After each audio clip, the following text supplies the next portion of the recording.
All right, I want to do a quick little video here on a few little issues I had while working on the CR170 turbo install. So with this, I'm not sure if I'm able to swap the screen, but I'm going to show you in 1 second. Just up there, you'd probably encounter is this coolant line. So that coolant line goes into the EGR there, EGR cooler there, and there as well.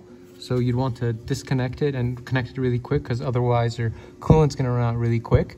To actually get the EGR cooler out, there's a bolt up there, one there, there's a bolt there, there's a bolt there, and there's one up here as well that you need to disconnect in that corner. And then you got to actually disconnect the actual EGR gases that go through the engine. So that's right here.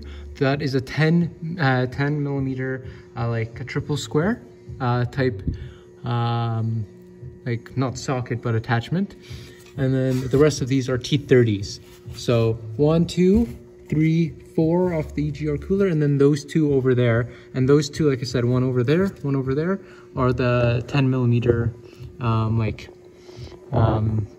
triple squares from what's it called? Like these.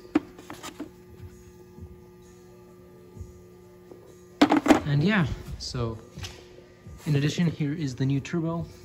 Old turbo is in there, turbo is blown, and that is why it is getting replaced. In order to take out the EGR cooler, you actually have to take off the oil drain from the turbo. So it's that bar that you'll see right there up on the screen.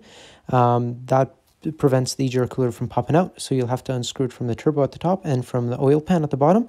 Then once that is out, you'll be able to easily take out the EGR cooler and then take out your turbo. All right, EGR cooler is out. So it ended up being the following screws. So 1, 2, as I showed before, 3, 4. And then on the side here, there was another two screws that connected when went up. So these need to be taken out. So this can come out. So first you pull this out, then this would come out. Now here's my turbo and the new turbo. So this is CR140. You can see my little issue there was the impeller broke. And there's shaft play.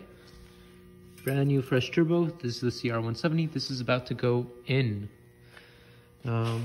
So we did have to drop the axle in order to get the turbo out. Even with taking out the downpipe and exhaust and everything, there was not enough room in this tunnel to take everything out. Yeah, so next step's putting the turbo in.